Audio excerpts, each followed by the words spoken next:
எதற்காக இந்த பொதுக்கூட்டம் நடத்துகிறீர்கள் என்கின்ற ஒரு கேள்வி இயல்பாக எழுந்தது. அந்த கேள்விக்கு பதில் சொல்லும் விதமாக இந்த பொதுக்கூட்டமானது நடைபெற்றுக் கொண்டிருக்கிறது.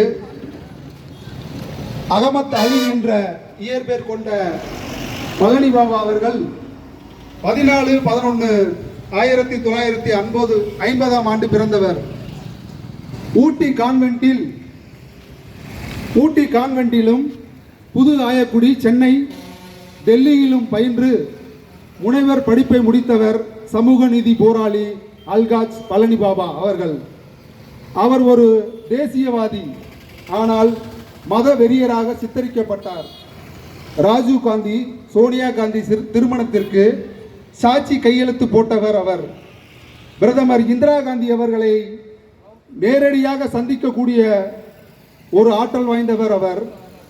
அவர் எந்த விஷயத்தையும் ஆவணமின்றி இதுவரை பேசியதில்லை. இவரின் பேச்சை கேட்டு வியந்த மூக்கையா தேவர் அவர்கள் இவரை முதலாக பாபா என்று அழைத்தார்.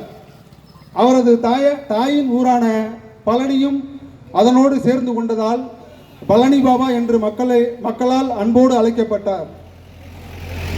அவரின் பேச்சுக்கள் இஸ்லாமிய இளைஞர்களின் தேசிய கீதமானது. 3 முறை தேசிய பாதுகாப்பு சட்டத்தில் கைது செய்யப்பட்டவர். 13,201 பொதுக்கூட்டங்கள், 138 வழக்குகள், 125 முறை சிறைவாசம் என தன் வாழ்நாள் முழுக்க முழங்கிக் கொண்டிருந்தவர் 28/1/1997 ஆண்டு வெட்டி படுகொலை செய்யப்பட்டார். அவர் வாழ்ந்த நாட்கள் 46 வருடம் 2 மாதம் 14 நாட்கள். பழனி பாபாவுக்கும் விடுதலை சிறுத்தைகள் கட்சி தலைவர் தொல் திருமாவளவனுக்கும் மாபெரும் ஒரு இணக்கம் உண்டு.